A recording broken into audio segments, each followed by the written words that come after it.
Summer holidays vandachu, நம்ம GT Holidays vandachu. GT Holidays, South India's #1 travel brand. வாயுத்தொல்லையா மலச்சிக்கலா இனி கவலை வேண்டாம். ராஜ்லாக்ஸ் கேப்சூல்ஸ். கான்டாக்ட் 9600426500. பாரம்பரியமான சுவையான புது அறிமுகம் KTV True Value Bronadile. ஆனா என்கிட்ட நிறைய நகை இருக்கு. அந்த நகை வந்து லாக்கர்லயோ அல்லது வீட்லயோ தூங்கிட்டு இருக்கு. இதை நான் பேங்க்ல வச்சேன்னா ரொம்ப கம்மியான இன்ட்ரெஸ்ட் தான் பேங்க் சார்ஜ் பண்றாங்க. 8% 9% மியூச்சுவல் ஃபண்ட்ல போடுறேன், அல்லது ஒரு ஸ்டாக்ல வாங்குறேன், அல்லது கிரிப்டோல வாங்குறேன், அல்லது வேற ஏதாவது ஒரு பிஸ்னஸ்க்கு நான் யூஸ் பண்ணிக்கிட்டேன் அப்படின்னா எனக்கு வந்து பெனிஃபிஷியலாக இருக்கும். ஆப்பர்ச்சுனிட்டியை எடுத்துட்டு அதை நகையை அடகு வச்சு நான் ஒரு வீடு வாங்குறேன், அல்லது ஒரு பிஸ்னஸில் போடுறேன், அல்லது இன்னொருத்தருக்கு நான் கடன் கொடுக்குறேன், இந்த மாதிரியான விஷயங்கள்லாம் நீங்கள் பண்ணீங்கன்னா டெஃபினட்டாக நீங்கள் வந்து மாட்டிக்கிறதுக்கான வாய்ப்பு இருக்குது. கோல்டு அடகு வைக்கிறதுங்கிறது காலங்காலமாக இருக்குது. 75லேருந்து இப்போ ஒரு 85%ங்கிறது ஒரு நல்ல விஷயமா தான் நான் பார்க்குறேன். கோல்டு லோன்லேயே பேங்க் மூலமாக நீங்கள் வைக்கும்போது அண்ட் எஸ்பெஷலி ஒரு கோஆப்ரேட்டிவ் பேங்க் அப்படிங்கும்போது அந்த இன்ட்ரெஸ்ட் ரேட் வந்து ரொம்ப கம்மி. இந்த தடவை சில்வர் அப்படின்றதையும் சொல்லியிருக்காங்கும்போது அது எவ்வளோ பாசிட்டிவாக ஆலலாங் வந்து கோல்டு மட்டும்தான் நம்ம நினச்சிட்டு இருந்தோம். இன்றைக்கி சில்வரும் வந்து அதில் இருக்கிறதுங்கிறது ஓகே. ஜென்ரலாக வந்து கோல்டு வச்சுருக்கிற அளவுக்கு வந்து சில்வர் நிறைய இடத்துல வச்சுருக்க மாட்டாங்க. கோயிங் ஃபார்வர்டு வந்து பார்த்தீங்கன்னா இப்போதைக்கு தங்கமா சில்வரா அப்படின்னு பார்த்தா the next 3 to 5 இயர்ஸ்க்கு வந்து silver will have a bright future. தங்கத்தில் தர பலனை விட வெள்ளியில் அதிகமாக கிடைக்கும்ன்றது எப்படி இல்லைங்க, ஒரு ப்ரெடிக்ஷன் உண்டா சார்? இப்போ தங்கத்தின் விலை வந்து ஒரு கிராமுக்கே 10,000 மேபி இந்த இயர்க்குள்ள அது எவ்வளவா இருக்கிறதுக்கான வாய்ப்புகள்? நான் தங்கம் வந்து என்றைக்குமே 10,000 போகாதுன்னு சொல்லவே இல்லை. சரி, இப்போ புதுசாக இந்த தங்க நகைக்கடனை பொறுத்த வரைக்கும் RBIயின் புதிய விதிகள் அப்படின்றது ஏற்கனவே ஒன்று அறிவிச்சிருந்தாங்க. அதில் இப்போ சில திருத்தங்கள்லாம் செஞ்சுருக்காங்கன்னு எந்த லெவலில் அது பயனுள்ளதாக இருக்குது அப்படின்றது பார்க்குறீங்க சார்? முன்னாடி வந்து என்ன சொல்லியிருந்தாங்கன்னா வந்து நீங்கள் எவ்வளோ நகை வைக்கிறீங்களோ அதில் வந்து 75% அது வேல்யூ கொடுப்போம் அப்படின்னு சொல்லியிருந்தாங்க. சப்போஸ் உங்களுடைய நகை வந்து 1,00,000 ரூபா இருந்ததுன்னா 75,000 ரூபா கொடுப்போம் அப்படின்னாங்க. அதில் வந்து என்ன சொல்லியிருந்தாங்கன்னா நம்ம வந்து யார் நகை அடகு வைக்கிறோமோ அவங்க வந்து இந்த பில்லு இந்த இதெல்லாம் கொடுக்கணும். சப்போஸ் பில்லுலாம் இல்லை அப்படின்னு சொன்னதாக இருந்ததுன்னா, சப்போஸ் இன்றைக்கி வந்து என்னென்னா ஒரு சில நகை வந்து நம்ம வாங்குகிறோம். இப்போ ஒரு கல்யாணத்துக்கு வந்து கல்யாணம் அல்லது ஏதாவது ஒரு ஃபங்க்ஷனுக்கு வந்து நம்ம ரிலேட்டிவ்ஸ் ஃப்ரெண்ட்ஸ் எல்லாம் வந்து நகை கொடுப்பாங்க. அப்போ நகையை நம்ம வாங்கிக்க தான் முடியுமே ஒழிய நம்ம அவங்கள்ட்ட போயிட்டு பில்லையும் சேர்த்துலாம் வாங்க முடியாது. அதெல்லாம் வந்து கஷ்டமான ஒரு விஷயம் அது. ஸோ அந்த மாதிரி சுச்சுவேஷனில் வந்து இந்த ஃபங்க்ஷனில் இவ்வளவுலாம் வந்தது அப்படிங்கிற மாதிரி நம்ம ஒரு செல்ஃப் டிக்ளரேஷன் கொடுத்தோம் அப்படின்னா அதை எடுத்துப்போம் அப்படின்னு சொன்னாங்க. ஸோ இப்போ வந்து அண்ட் அகெயின் வந்து இது வந்து பியூரிட்டி இருக்கக்கூடிய கோல்டாக தான் இருக்கணும். அண்டு சில காயின் எடுத்துக்கிறாங்க, மோஸ்ட்லி ஆர்னமெண்ட்டாக தான் எடுத்துப்பாங்க. சில காயின் வந்து எக்ஸப்ஷன் அப்படின்னு சொல்லியிருந்தாங்க முன்னாடி உள்ளதில். அதுக்கப்புறமா வந்து என்னென்னா நாட் ஒன்லி கோல்டு சில்வருமே எடுத்துக்கிறோம் அப்படின்னாங்க. ஏன்னா இன்றைக்கி வந்து பார்த்தோன்னா எல்லாருடைய அவுட்லுக்குமே வந்து ஃப்யூச்சரில் இங்கேருந்து வந்து இப்போ ரீசெண்டாக கோல்டு நல்ல ரேலி ஆயிடுச்சு. நிறைய பேர் என்ன நினைக்கிறாங்கன்னா கோல்டை விட வந்து சில்வர் நல்ல ரேலி ஆகிறதுக்கான சான்சஸ் இருக்குங்கிறாங்க. ரெண்டாவது கோல்டு வந்து சில்வர் வந்து ஒரு கிலோவே வந்து பார்த்திங்கன்னா 1,00,000 ரூபா தான். ஏன்னா 100 ரூபா தான் கிராம் இருக்குது, 100-105 ரூபா. இப்போ தான் நேற்றுக்கு தான் வந்து இது பீக்கே இருக்குது. அதனால வந்து இன்றைக்கி நிறைய பேர் வந்து கொஞ்சம் கோல்டுலேருந்து சில்வர் பக்கம் போகிறாங்க. அதுக்கப்புறமா முன்னாடி என்ன சொல்லியிருந்தாங்கன்னா அவங்க இந்த சப்போஸ் நான் வந்து நகையை வச்சுருக்கேன், நகையை வச்சுட்டு நான் வந்து 1,00,000 ரூபா வாங்கியிருக்கேன், அந்த மணியை நான் திருப்பி கொடுத்துட்டேன் அப்படின்னா வித்தின் அ வீக்குள்ளே எனக்கு அந்த நகையை வந்து அந்த பேங்க்கு அல்லது NBFC யார்கிட்ட நம்ம கொடுத்துருக்கோமோ அவங்க திருப்பி தரணும். அப்படி தராமல் டிலே பண்ணக்கூடிய ஒவ்வொரு நாளைக்கும் 5,000 rupees வந்து ஃபைன் போட்டிருந்தாங்க. இப்போ இன்றைக்கி வந்த ரெகுலேஷனில் என்ன சொல்லியிருக்காங்கன்னா இன்ஸ்டெட் ஆஃப் 75% வந்து 85% வரையும் லோன் எடுத்துக்கலாம். அது வந்து மோஸ்ட்லி ரெஸ்ட்ரிக்டட் டு 2.5 lakhs இண்டிவிஜுவலுக்கு அப்படிங்கிற மாதிரி சொல்லியிருக்காங்க. ஏன்னா இந்த மாதிரி ரெஸ்ட்ரிக்ஷன்ஸ் கொண்டு வந்தப்போ நிறைய விஷயங்கள் பேசினாங்க, இது எப்படி எந்த அளவுக்கு ஆப்டாக இருக்கும் அப்படின்றது. இப்போ இந்த சில மாறுதல் அப்படின்றது எப்படி இருக்கு? இல்லை, இப்போ மாறுதல்னு வந்து பார்த்தீங்கன்னா 75%க்கு பதிலாக 85% அப்படின்னதுன்னா யார் யாரெல்லாம் கன்சியூமரோ அவங்களுக்கு வந்து அது வந்து பெனிஃபிஷியல். பட் முன்னாடி உள்ளதில் என்ன சொல்லியிருந்தாங்கன்னா முன்னாடி ஜஸ்ட்டு நம்ம ரெனியூவல் பண்ணிக்கிட்டே இருக்கலாம். அதாவது ஒரு நகையை கொடுத்துட்டு அடுத்த வருஷம் ரெனியூவல் அப்படின்னு சொல்லிட்டு நம்ம அந்த அமௌண்ட்டை மட்டும் இன்ட்ரெஸ்ட் மட்டும் பே பண்ணிகிட்டே இருக்கலாம். இப்போ என்ன சொல்லியிருக்காங்கன்னா முன்னாடி இப்போ ரீசெண்டாக வந்ததில் ஒன்ஸ் முடிஞ்சதுன்னா அந்த மணியை எடுத்துட்டு திருப்பி நீங்கள் வந்து பிளெட்ஜ் பண்ணணும் அப்படிங்கிறாங்க. கம்ப்ளீட் பண்ணணும் அந்த ப்ராசஸ். அது வந்து ரொம்ப கஷ்டமான ஒரு விஷயம். ஃபார் எக்ஸாம்பிள் நான் வந்து லோன் வாங்கியிருக்கேன். லோன் வாங்கினது வந்து 1 இயருக்கு லோன் வாங்கியிருக்கேன். சப்போஸ் என்னால் 1 இயர் கட்ட முடியல அப்படின்னதுன்னா முன்னாடி என்ன பண்ணலாம்னா ஜஸ்ட் அதை எக்ஸ்டெண்ட் பண்ணிக்கலாம். இப்போ வந்து பார்த்தோம் அப்படின்னதுன்னா அதை வந்து நீங்கள் திருப்பி அதை எடுத்துட்டு பண்ணணும். அப்போ எடுக்கிறதுக்கு வந்து பணம் இருக்காது. அப்போ திருப்பி வேற எங்கேயாவது ஒன்று வாங்கணும். பட் அதை பற்றி இந்த இதில் வந்து இன்னும் வரல. மோஸ்ட்லி இன்னைக்கு நைட்டு தான் வந்து ஃபுல் கைட்லைன்ஸ் வரும் அப்படின்னு சொல்கிறாங்க. பட் ஒரு விஷயம் வந்து என்னென்னா காமன் மேனுக்கு வந்து ஒரு பண தேவை, பண பற்றாக்குறை அப்படின்னு சொன்னதாக இருந்தால் அவங்களுக்கு ஈஸியாக அவங்களால தங்கத்தை தான் வந்து அடகு வைக்க முடியும். அதனால கோல்டு அடகு வைக்கிறதுங்கிறது காலங்காலமாக இருக்குது. அது வந்து இப்போ என்னென்னா 75லேருந்து இப்போ ஒரு 85%ங்கிறது ஒரு நல்ல விஷயமா தான் நான் பார்க்குறேன். பட் இந்த ஒரு ரூல்ஸ் அண்ட் ரெகுலேஷன்ஸ் அப்படின்றது கொண்டு வந்த உடனேயே நிறைய விஷயங்கள் சொன்னது என்னன்னா சார், இது வெளியே இருக்கக்கூடிய இந்த பிரைவேட் சிலருக்கு தான் இது வந்து ப்ராஃபிட்டபிளாக மாறும். ஈவன் அது வந்து நேரடியாக அந்த பயனாளிகளுக்கு பெரிய அளவில் அதில் ஒரு பலன் கிடையாது அப்படின்றாங்க. உங்களுடைய பார்வை எப்படி இருக்குது? இல்லை இதில் வந்து பார்த்தீங்க அப்படின்னா இவங்களுக்கு தான் அவங்களுக்கு தான் கிடையாது. இப்போ கோல்டு லோன்லேயே பேங்க் மூலமாக நீங்கள் வைக்கும்போது அண்ட் எஸ்பெஷலி ஒரு கோஆப்ரேட்டிவ் பேங்க் அப்படிங்கும்போது அங்கே இன்ட்ரெஸ்ட் ரேட் வந்து ரொம்ப கம்மி. இதே லோனை வந்து ப்ரைவேட் இருக்காங்க இல்லையா, இவங்க எல்லாமும் வந்து வாங்குறாங்க. பட் அவங்கெல்லாம் வந்து சார்ஜ் பண்ணக்கூடிய இன்ட்ரெஸ்ட் ரேட் வந்து ரிலேட்டிவ்லி ஹையர். பட் அவங்களுக்கு உடனேயே ஈஸியாக கிடைச்சிருது. அவங்க இப்போ பேங்க்குக்கெல்லாம் நீங்கள் போகிறீங்க அப்படின்னா இப்போ வந்து இந்த பியூரிட்டியை கொண்டு வாங்குறது, அதுக்கு ஒரு சர்டிஃபிகேட், அதாவது ப்ரொசீஜர் வந்து பேங்க்கில் வந்து பார்த்திங்கன்னா நிறைய இருக்குது. ஸோ வெரஸ் நீங்கள் என்பிஎஃப்சி நான் பேங்கிங் ஃபினான்ஸில் வந்து பார்த்திங்கன்னா ரிலேட்டிவ்லி ப்ரொசீஜர் ஒன்றும் பெருசாக கிடையாது. அந்த பணம் வேணுங்கிறவங்களுக்கு, கோல்டு வேணுங்கிறவங்களுக்கு முதல்ல யார்கிட்ட கொடுத்தா எனக்கு முதல்ல பணம் கிடைக்கும், எவ்வளோ தூரம் கஷ்டம் இல்லாமல் அப்படிங்கும்போது தான் அங்கே போகிறாங்க. பட் அங்கே வந்து உங்களுக்கு வந்து இன்ட்ரெஸ்ட் வந்து ரொம்பவே ஜாஸ்தி. இதை பொறுத்தவரையும் பேங்க்கை பொறுத்தவரையும் உங்களுக்கு கம்மி. அங்கே வந்து என்பிஎஃப்சியில் வந்து உங்களுக்கு லிமிட் கிடையாது, எவ்வளோ வேணாலும் அவங்க கொடுப்பாங்க. இங்கே வந்து ரிசல்ட் லிமிட், இதுதான் வந்து டிஃப்ரென்ஸு.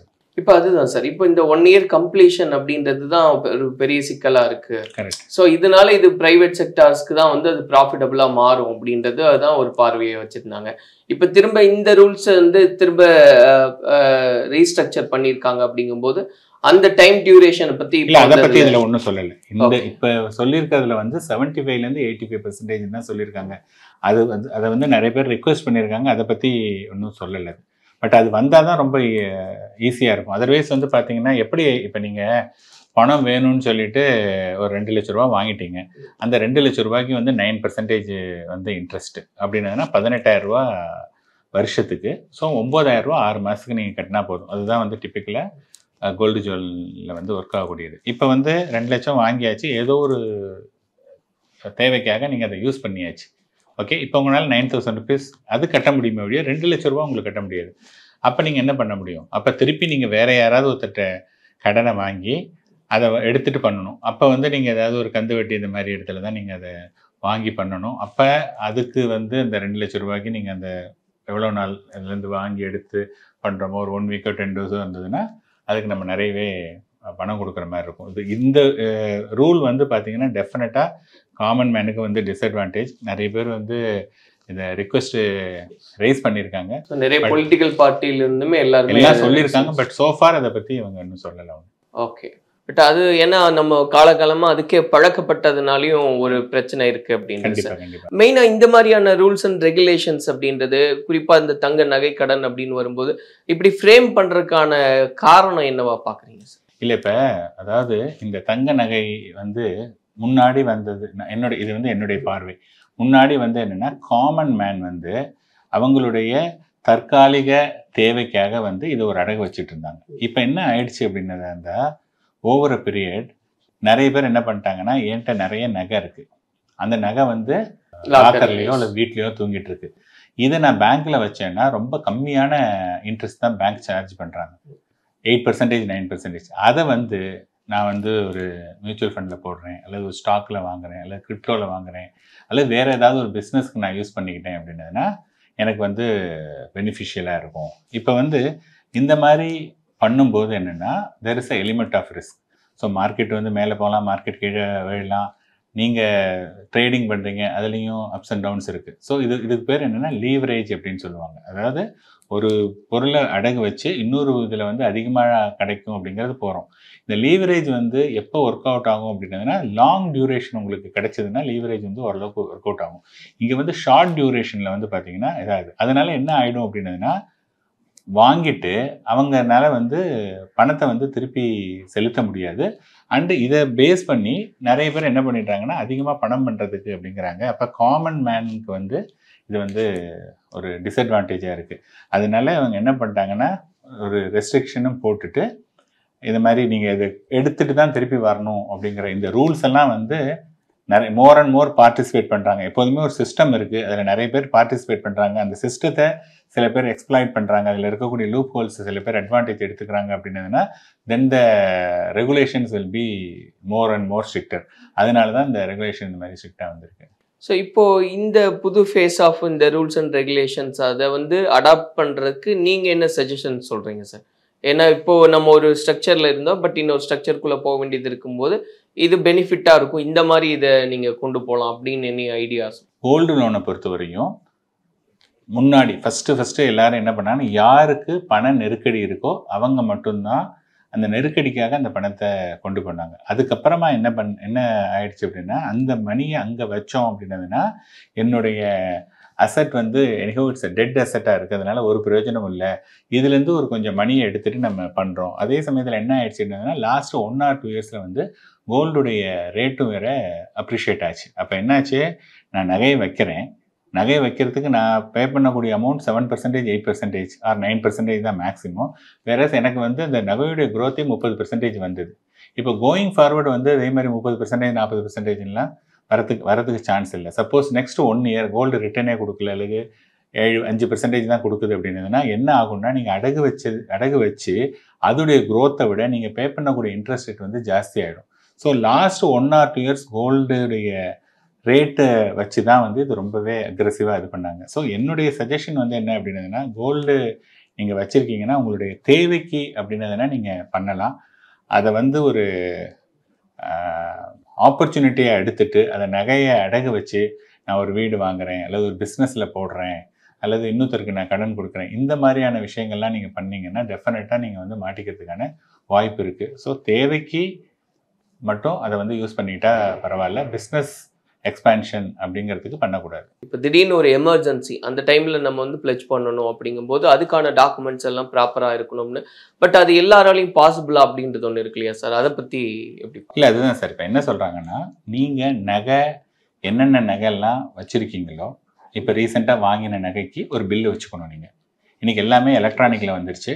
சரி, ஃபார் எக்ஸாம்பிள் உங்கள்கிட்ட வந்து ஒரு 100 கிராம் இருக்குதுன்னு வச்சுங்க, அல்லது ஒரு 20 பவுன் இருக்குதுன்னு வச்சுங்க.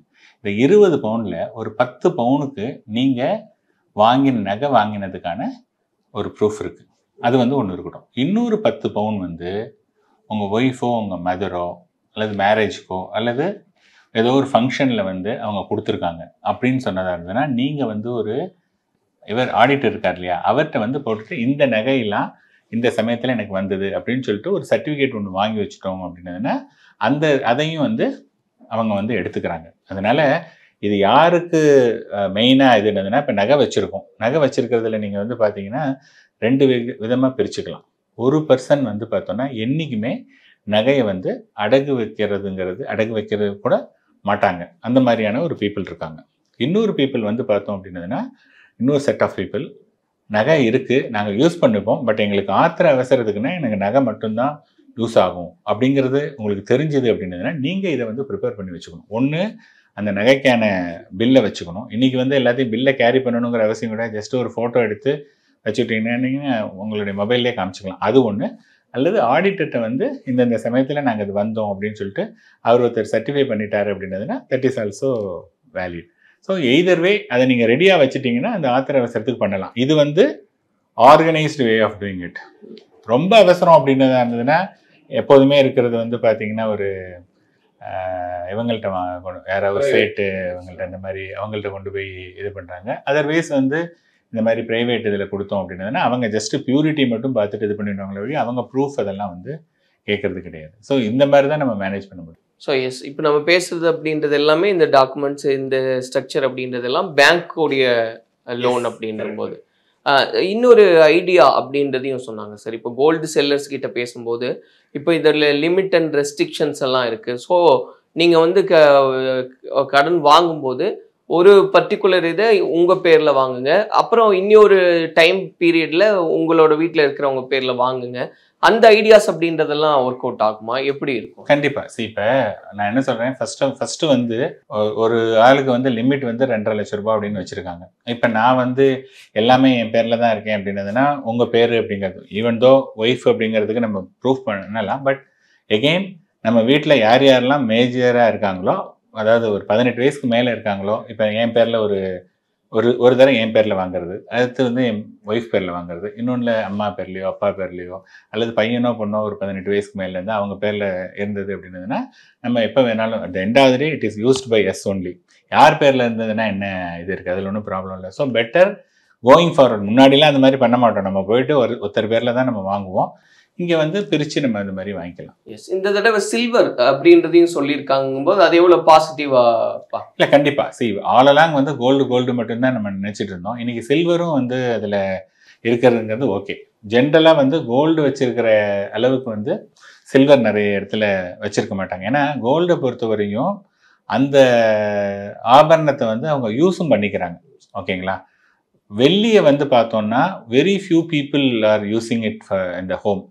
இப்போ சில கம்யூனிட்டியில் வந்து பார்த்தீங்கன்னா இப்போ சாப்பிட்றதே வந்து பார்த்தீங்கன்னா இந்த சாப்பிட்றதுக்கு ஒரு வெள்ளித்தட்டில் வச்சுருப்பாங்க, அல்லது வேறு ஏதாவது ஒரு டம்ளர் அல்லது வேறு ஏதாவது ஒரு சில விஷயங்கள்லாம் வந்து சில்வர் ஆர்டிக்கலில் வச்சுருப்பாங்க. அந்த மாதிரி இருந்ததுன்னா நம்ம யூட்டிலைஸ் பண்ணிக்கலாம். ஆனால் இனிமேல் கோயிங் ஃபார்வர்டு இந்த சில்வரும் அக்செப்டன்ஸ் வந்துருச்சு அப்படின்னதா இருந்தால் நிறைய பேர் வந்து இனிமேல் சில்வர்லேயும் இன்னும் கொஞ்சம் முதலீடு பண்ணுவாங்க. ஸோ கோயிங் ஃபார்வர்டு வந்து பார்த்தீங்கன்னா இப்போதைக்கு தங்கமா சில்வரா அப்படின்னு பார்த்தா the next 3 to 5 yearsக்கு வந்து silver will have a bright future than the gold. Or I will put it this way, இன்னைக்கு நீங்கள் 100 ரூபா இன்வெஸ்ட் பண்ணீங்க அப்படின்னதுன்னா தங்கத்தில் என்ன கிடைக்குதோ அதை விட வந்து வெளியில் அதிகமாக கிடைக்கிறதுக்கான ஆப்பர்ச்சுனிட்டி நிறைய இல்லை. அது உண்டா சார்? ஏன்னா இப்போ நம்ம ஏன் தங்கத்து மேலே அதிகமாக ஒரு மோகம் இருந்துக்கு அப்படின்னா அது வளரும், நமக்கு வந்து அது லாபமாக மாறும். வெள்ளி அந்த அளவுக்கு கம்பேர் பண்ணாதனாலையும் வந்து நம்ம வெள்ளி அவ்வளோ கன்சிடர் பண்ணுறது இல்லைன்னு. பட் அது தங்கத்தில் தர பலனை விட வெளியில் அதிகமாக கிடைக்கும்ன்றது எப்படி? இல்லை, இப்போ இருக்கிறதுக்கான ஆப்பர்ச்சுனிட்டி இப்போ லாஸ்ட் 1 இயரில் வந்து பார்த்தீங்கன்னா நல்லா வெள்ளியும் நல்லா மூவ் ஆகிருக்கு. கோயிங் ஃபார்வர்டு வந்து பார்த்தீங்க அப்படின்னதுன்னா வெள்ளி வந்து மூவ் ஆகிறதுக்கு நிறைய சான்ஸ் இருக்குது. ஸோ இன்னொன்று வந்து பார்த்தோம் அப்படின்னதுன்னா தங்கம் வெள்ளி, ஸோ 2 உலோகத்துலேயுமே வந்து மக்களுக்கு வந்து ஈர்ப்பு உண்டு. பட் தங்கம் தான் வந்து நிறைய கம்பேர்ட் டு வெள்ளி வந்து ஒன்றுமே கிடையாது. இப்போ வந்து தங்கம் வந்து என்ன ஆச்சு அப்படின்னதுன்னா 9,000 rupees per gram அப்படிங்கும்போது அது தங்கம் வந்து ஒரு எட்டாக்கனியா, இட்ஸ் அ டிஸ்டன்ட் ட்ரீம். அது எல்லாராலையும் தங்கத்தை வாங்க முடியல அப்படிங்கும்போது what is alternative? So alternative வந்து சில்வர். அண்ட் அகெயின் சில்வருடைய பயன்பாடு ஜாஸ்தி, தங்கத்துடைய பயன்பாடு ரொம்ப ரொம்ப கம்மி. ஸோ நம்ம ஆர்னமெண்ட்டாக நம்ம யூஸ் பண்ணிக்கிறோம். Otherwise it will be ideal இந்த ஹவுஸோ அல்லது பேங்க் லாக்கரில் தான் இருக்குது. தங்கத்துடைய பயன்பாடு ரொம்ப கம்மி. வேறஸ் சில்வருக்கு வந்து பார்த்திங்கன்னா நிறைய இப்போ மொபைல்லலாம் வந்து நிறைய யூஸ் பண்ணுறாங்கிறாங்க, நிறைய இண்டஸ்ட்ரியல் யூசேஜ்லாம் வந்து சில்வருக்கு வந்து ஜாஸ்தியாக இருக்குது. அதனால் சில்வர் அண்ட் அகெயின் சில்வர் வந்து ஒரு கிராம், அது வந்து ஒரு கிராம் சில்வர் ஒரு கிராம் 100 ரூபா, தங்கம் ஒரு கிராம் வந்து 9,000 rupees. எவ்வளோ பெரிய இது. அதனால people are more interested towards silver. அதனால் அதையும் கம்பேர் பண்ணுவது ஒன்று லோ ப்ரைஸு அண்டு யூசபிலிட்டிஸ் ஜாஸ்தி அண்டு வந்து டிமாண்ட் இஸ் ஆல்சோ ஹை அப்படிங்கிறதுனால இந்த நெக்ஸ்ட் 3 to 5 years சில்வருக்கு வந்து bright future compared to the gold. Prediction உண்டா சார்? இப்போ வந்து இந்த கூடிய சீக்கிரமே இப்போ இந்த வருஷ கடைசியிலன்னு சொல்லிட்டு இருந்தாங்க தங்கத்தின் விலை வந்து ஒரு கிராமுக்கே 10,000 அது இந்த இயர் எண்டு கூட இல்லை, அதுக்குள்ளேயே அது ஷார்ட் அவுட் பண்ணும் அப்படின்ற மாதிரியும் சொல்கிறாங்க. இப்போ வெள்ளி ஒரு கம்பேரிசன் நம்ம எடுத்துக்கலாம் சார். இப்போ நீங்கள் சொன்ன மாதிரி 1 kg 1 லட்சம் அப்படின்னா மேபி இந்த இயர் எண்டுக்குள்ளே அது எவ்வளவா இருக்கிறதுக்கான வாய்ப்புகள் உண்டு? இல்லை, அது ரொம்ப கஷ்டம். ப்ராபப்ளி இங்கேருந்து ஒரு 10% வந்து போகலாம். ஒரு கிராம் 100 ரூபா இருக்கு இல்லையா, அது வந்து 110 ரூபா இந்த நெக்ஸ்ட்டு 6-7 months போகிறதுக்கான வாய்ப்புகள் நிறைய இருக்குது. கம்பேர்ட் டு த கோல்டை பொறுத்தவரையும் 10% ஏறாது, கண்டிப்பாக ஏறாது. நானே நிறைய தடவை சொல்லியிருக்கேன், 9,000 to 10,000 போகாது. அது போகாத பட்சத்தில் அது வந்து 10% 12%. சில்வர் 10-12% போகிறதுக்கான வாய்ப்புகள் அதிகம். Because lower base, anybody can afford. And industrial usage அதெல்லாம் இருக்கிறதுனால சில்வர் வந்து கேன் க்ரோ பெட்டர். நீங்கள் தொடர்ச்சியாகவே கோல்டு ப்ரைஸ் அப்படின்றது இப்போ ஸ்டேபிள் ஆகும் அப்படி தான் இருக்க போகுதுன்னு, பட் நிறைய செல்லர்ஸ் கோல்டு செல்லர்ஸ் எல்லாம் சொல்லும்போது இல்லை கட்டாயமாக அது அதிகமாக தான் போகும் அப்படின்றது திரும்ப திரும்ப சொல்கிறாங்க இல்லையா சார்? இல்லை அதுதாங்க இப்போ திரும்ப திரும்ப சொல்கிறாங்க. அது வந்து என்ன பண்ணுவாங்கன்னா என்னைக்கு போகிறது, இந்த கொஷினே வந்து நான் தங்கம் வந்து என்றைக்குமே 10,000 போகாதுன்னு சொல்லவே இல்லை. தங்கம் வந்து இந்த ரேலியில் பிகாஸ் நம்ம என்ன பார்க்கணுன்னா இன்னைக்கு தங்கம் வந்து 9,000 rupees, பட் தங்கம் வந்து பார்த்தோன்னா ஒரு 7,000லேருந்து 9,000 rupees ஜஸ்ட் லைக் தட் குவிக்காக வந்துடுச்சு. ஸோ இந்த ரேலியில் வந்து தங்கம் வந்து 9,000லேருந்து 10,000க்கு போகிறதுக்கான வாய்ப்புகள் ரொம்ப ரொம்ப கம்மி. அது வந்து நம்ம பார்க்குறோம். சரி இப்போ பார்த்தீங்கன்னா இன்டர்நேஷ்னல் மார்க்கெட்டில் வந்து 3,509 அந்த டாலர் போயிட்டு 3,200 வரை வந்தது. திருப்பி இன்றைக்கி 3,350 ரூபா இருக்குது. ஸ்டில் ஒரு 4-5% வந்து பீக்லேருந்து கம்மியாக தான் இருக்குது. கொஞ்சம் கொஞ்சம் திருப்பி போதே வழியே திருப்பி இந்த 3,500 பிரேக் பண்ணுறதுங்கிறது கஷ்டம். நானும் நிறைய பேர்கிட்ட இன்ட்ராக்ட் பண்ணுறோம். என்னுடைய ஒப்பீனியன்கிறது ஒன்று, but I keep interacting with every one. எல்லாருமே வந்து கோல்டு ரேலி ஆகிடுச்சு, இனிமேல் கோல்டுடைய ரேலி வந்து இப்போதைக்கு இம்மிடியட்டாக இல்லை அப்படிங்கிறது தான் நிறைய பேருடைய ஒப்பீனியன். ஸோ அந்த ரீசன்னால தான் சொல்கிறேன் அது வந்து 10,000 இந்த சமயத்தில் போகாதுன்ட்டு சில பேர் சொல்லிட்டு இருக்காங்க. பட் வந்து தெரியல, only the time will tell. So இப்போ நம்ம பேசிட்டு இந்த மாதிரி சார் இந்த ஆர்பிஐனுடைய இந்த ரூல்ஸ் அண்ட் ரெகுலேஷன்ஸ் அப்படின்னு நம்ம பேசும்போது ஸோ இது வரைக்கும் கோல்டு மேலே ஒரு வியூ இருந்தது. இதுக்கப்புறம் இந்த சில்வரையும் ஃபோக்கஸ் பண்ணுங்க அப்படின்ற ஒரு சஜஷனோட எடுத்துக்கலாமா? இல்லை இப்போ அதாவது உங்களுக்கு வந்து இப்போ இன்வெஸ்ட்மெண்ட்டுன்னு எடுத்துட்டிங்கன்னு வச்சுங்களேன், ஒன்று வந்து ஒரு ஃபிக்ஸட் டெபாசிட்டில் போடுறாங்க, ரியல் எஸ்டேட்டில் போடுறாங்க, ஸ்டாக்ஸில் போடுறாங்க, மியூச்சுவல் ஃபண்ட்ஸில் போடுறாங்க. இதெல்லாம் போடும்போது முன்னாடி தங்கத்தில் தான் ப்ரிடாமினேட்டாக போட்டிருந்தாங்க. அதர் மெட்டல்லாம் வந்து அந்தளவுக்கு இல்லை. பிளாட்டினம்லாம் வந்து பார்த்திங்கன்னா பெருசாக உள்ள, டைமண்ட் வந்து லாஸ்ட்டு 10 இயர்ஸாக டைமண்ட் மூவே ஆகலை. அப்படின்னு இருக்கும்போது சில்வர் வந்து நல்லா மூவ் ஆகுது. அண்ட் மோர் இம்பார்ட்டன்ட்லி அது வந்து எல்லாருனாலும் எஃபோர்ட் பண்ண முடியும். இப்போ 100 ரூபா ஒரு கிராம் அப்படின்னு சொன்னதுன்னா எனிபடி கேன் எஃபோர்ட். வேற தங்கத்தை வந்து 9,000 ரூபாய் பண்ண முடியாது. 1 கிராம், அந்த 1 கிராமை நீங்கள் எத்தனை பார்ட்டாக பிரிப்பீங்க? இங்கே 1 கிராம் வந்து 100 ரூபானா எனிபடி கேன் பை. ஸோ அது வந்து இதுக்கு ஒரு பெரிய அட்வான்டேஜ். ஸோ கோயிங் ஃபார்வர்டு வந்து டெஃபினட்டாக சில்வர் வந்து இதாக இருக்குது. இப்போ அதே மாதிரி பார்த்தீங்கன்னா மியூச்சுவல் ஃபண்ட்ஸில் வந்து கோல்டு மியூச்சுவல் ஃபண்ட்ஸ் அப்படின்னு சொல்லிட்டு ஒரு 12-15 வருஷமாக இருக்குது. இப்போ silver mutual fund, silver ETF இதெல்லாம் வந்து பார்த்தீங்கன்னா லாஸ்ட் 2-3 இயர்ஸாக தான் இருக்குது. அப்படின்னா என்ன அப்படின்னதுன்னா இதுக்கு வந்து ஒரு இம்பார்ட்டன்ஸ் இருக்குது, இதுக்கான ஒரு மார்க்கெட் இருக்குது அப்படிங்கிறதுனால தான் அவங்க வராங்க. அதர்வைஸ் வந்து கோல்டு வந்த காலத்திலேயே சில்வர் ETF அதெல்லாம் வந்திருக்கணும் இல்லையா? ஸோ அதுக்கு வந்து it takes more then 10 years to form silver ETF. So silver ETF what it suggest அப்படின்னதுன்னா டெஃபினட்டாக going forward silver have a slightly better edge over the gold. அதுதான் வந்து நானும் பார்க்குறேன். இப்படி தான் நிறைய விஷயங்களை வந்து சொல்லியிருக்கீங்க சார். நிச்சயமாக அது பார்க்குறவங்களுக்கு பயனுள்ளதாக இருக்கும். அதை பார்த்து அதுக்கேற்ற மாதிரி ரியாக்ட் பண்ணுவாங்கன்னு நம்புறோம். நன்றி. நன்றி. சம்மர் ஹாலிடேஸ் வந்தாச்சு, நம்ம GT ஹாலிடேஸும் வந்தாச்சு. GT holidays, South India's #1 travel brand.